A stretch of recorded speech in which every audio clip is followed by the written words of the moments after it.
बात करेंगे राजधानी दिल्ली की। दिल्ली की सियासत में भूचाल आया हुआ है। भूचाल इसलिए क्योंकि अचानक से दिल्ली के मुख्यमंत्री अरविंद केजरीवाल को गिरफ्तार कर लिया गया ईडी की तरफ से। इससे पहले पूरा दिन भर का जो हम हलचल है वो आपको बताएं कि दिल्ली के मुख्यमंत्री अरविंद केजरीवाल ने दिल्ली हाईकोर्ट में ये याचिका दायर की थी कि वो एक शर्त पर ईडी के सामने पेश होने को तैयार हैं कि उन्हें गिरफ्तार ना किया जाए। इसको लेकर दिल्ली हाईकोर्ट में बहस हुई। ईडी की तरफ से जो वकील हैं और अरविंद केजरीवाल के जो वकील हैं उनकी तरफ से अपनी अपनी दलीलें दी गई। इसके बाद हाईकोर्ट के जज ने ईडी से सबूत पेश करने को कहा कि आपके पास क्या सबूत है जिनके आधार पर अरविंद केजरीवाल को गिरफ्तार किया जाए और वो कथित दिल्ली शराब घोटाला मामले में दोषी पाए जाएं।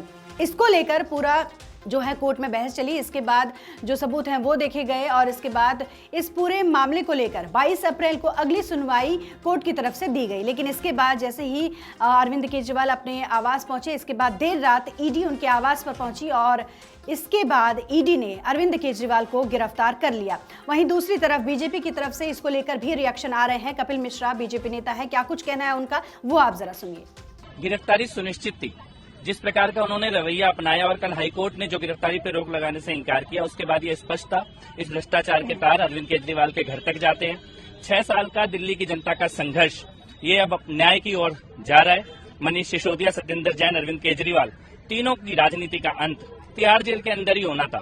और दिल्ली की माता बहन बेटियों के साथ जो अत्याचार हुआ, शराब का नशे का जाल जो फैलाया गया, उसका न्याय होने का समय आ चुका है।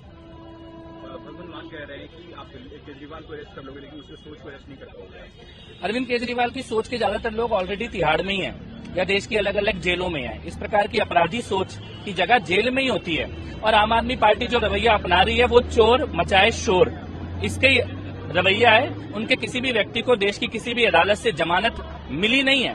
और कल का अरविंद केजरीवाल का जो चेहरा उड़ा हुआ था वो ये बताता है कि उनको पता है कि चोर अब कानून के शिकंजे में पकड़ा जा चुका है। बढ़ते हैं आगे। खबर अरविंद केजरीवाल से ही जुड़ी हुई है क्योंकि दिल्ली के मुख्यमंत्री अरविंद केजरीवाल को देर रात ईडी की तरफ से गिरफ्तार कर लिया गया। इसके तुरंत बाद आम आदमी पार्टी की तरफ से प्रेस कॉन्फ्रेंस की गई। इस प्रेस कॉन्फ्रेंस में आम आदमी पार्टी के जो मंत्री हैं वो मौजूद रहे। गोपाल राय इसमें मौजूद रहे, आतिशी मौजूद रही, अन्य जो मंत्री हैं वो भी इस प्रेस कॉन्फ्रेंस में मौजूद रहे। आतिशी ने साफ तौर पर पूरी ब्रीफिंग दी कि किस तरह से कोर्ट ने क्या कुछ कहा और याचिका पर सुनवाई होने वाली थी। इससे पहले अरविंद केजरीवाल को इस तरीके से गिरफ्तार किया गया जो कि सरासर गलत है। उन्होंने साफ तौर पर यह कहा कि बीजेपी अपनी ईडी सीबीआई लगाकर परेशान करने का काम कर रही है आम आदमी पार्टी को। इसको लेकर राघव चड्ढा हैं आम आदमी पार्टी के नेता, वो भी अपना बयान जो है वो दे रहे हैं कि किस तरह से दिल्ली में अरविंद केजरीवाल ने विकास का काम किया, बिजली पानी सारी सस्ती करी और ऐसे व्यक्ति को, ऐसे मुख्यमंत्री को देर रात इस तरीके से गिरफ्तार किया जाना गलत है। सुनिए जरा। जिस शख्स ने दिल्ली के लाखों बच्चों को विश्व स्तरीय शिक्षा दी, दिल्ली के बड़े बुजुर्गों को बेहतरीन और मुफ्त इलाज दिया, दिल्ली के लाखों परिवारों को मुफ्त बिजली दी, घर घर तक पानी पहुंचाया, बड़े बुजुर्गों को तीर्थ यात्रा करवाई और माताओं बहनों के लिए मुफ्त बस यात्रा का इंतजाम किया, आज उस शख्स को, अरविंद केजरीवाल को गिरफ्तार कर लिया गया। एक लंबे समय से यह आशंका जताई जा रही थी कि एक साजिश के तहत अरविंद केजरीवाल जी को गिरफ्तार किया जाएगा और आज वो सत्य हो गया। इस मुश्किल की घड़ी में 135 करोड़ भारतीयों का प्यार और आशीर्वाद अरविंद केजरीवाल जी के साथ है। और जब इतने लोगों का प्यार और आशीर्वाद साथ होता है ना, तो कोई बाल भी बांका नहीं कर पाता है। अरविंद केजरीवाल कोई एक शख्स का नाम ही नहीं है, एक विचार का नाम है, एक विचारधारा का नाम है। आप जरूर अरविंद केजरीवाल के शरीर को गिरफ्तार कर सकते हैं, लेकिन उनके विचारों को गिरफ्तार नहीं कर सकते। एक केजरीवाल गिरफ्तार होगा तो लाखों केजरीवाल खड़े होंगे। इस संघर्ष की घड़ी में पूरा देश अरविंद केजरीवाल जी के परिवार के साथ है और आम आदमी पार्टी का एक एक कार्यकर्ता। बढ़ते हैं आगे। लोकसभा चुनाव बहुत करीब हैं, सभी राजनीतिक पार्टियां अपनी अपनी तैयारियों में जुड़ी हैं, लेकिन आम आदमी पार्टी को जिस तरह से झटका लगा है देर रात अरविंद केजरीवाल को गिरफ्तार किया जाना, इसका असर आने वाले लोकसभा चुनाव में कितना पड़ेगा? क्योंकि एक सीएम का गिरफ्तार होना, क्योंकि समाज सेवा के लिए वो तत्पर रहते हैं, इस तरह का बयान उनकी पार्टी की तरफ से दिया जाता है और अचानक से आरोप लगना कि कथित दिल्ली शराब घोटाले में उनकी भी संलिप्तता थी। हालांकि आम आदमी पार्टी के जो 2 मंत्री हैं वो भी इसी मामले से जुड़े हैं और वो अभी जेल में है, मनीष सिसोदिया और इसके साथ ही संजय सिंह।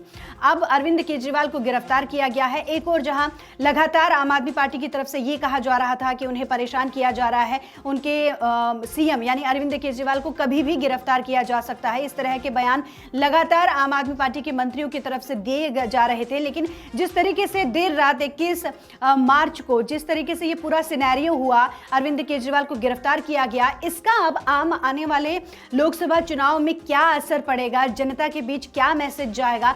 एक और जहां आम आदमी पार्टी कहती है कि वो भ्रष्टाचार के खिलाफ लड़ी है और जनसेवा के लिए हमेशा आगे रही है, वहीं दूसरी तरफ आम आदमी पार्टी के जो मंत्री हैं उनमें ही भ्रष्टाचार का आरोप लगा और जेल में गए। अब अचानक से मुख्यमंत्री भी जेल में हैं। बढ़ते हैं आगे, अब बात करेंगे कांग्रेस की, क्योंकि कांग्रेस भी लगातार चर्चाओं में बनी हुई है। वो इसलिए कि लगातार कांग्रेस पे आरोप बीजेपी की तरफ से लगाए जा रहे थे, जहां चुनावी बॉन्ड का मुद्दा कांग्रेस की तरफ से उठाया गया कि उनके पास पैसे नहीं हैं, वो चुनाव प्रचार नहीं कर पा रहे हैं, उनके जो बैंक अकाउंट हैं उन्हें फ्रीज कर दिए गए हैं बीजेपी सरकार की तरफ से। तो वहीं दूसरी ओर इन सारी बातों के बीच कांग्रेस आज अपनी चौथी लिस्ट जारी करने जा रही है, उसमें वो अपने उम्मीदवारों के नामों का ऐलान करेगी। आगामी लोकसभा चुनाव की तारीखों के ऐलान के बाद सभी राजनीतिक दल अपने अपने प्रत्याशियों की घोषणा कर रहे हैं। इस बीच कांग्रेस भी अपने उम्मीदवारों के नाम पर मंथन कर रही है। पार्टी अब तक उम्मीदवारों की 3 सूची जारी कर चुकी है। वहीं चौथी लिस्ट पर चर्चा के लिए आज 10 बजे कांग्रेस कार्य समिति की बैठक होगी और इस बैठक में फैसला लिया जाएगा कि कौन कौन से वो प्रत्याशी हैं जिनको मैदान में उतारा जाए। तो ये थी वो अहम खबरें जिन पर आज पूरे दिन भर हमारी नजर बनी रहेगी और इन खबरों से जुड़ी हुई अपडेट भी हम आप तक पहुंचाते रहेंगे।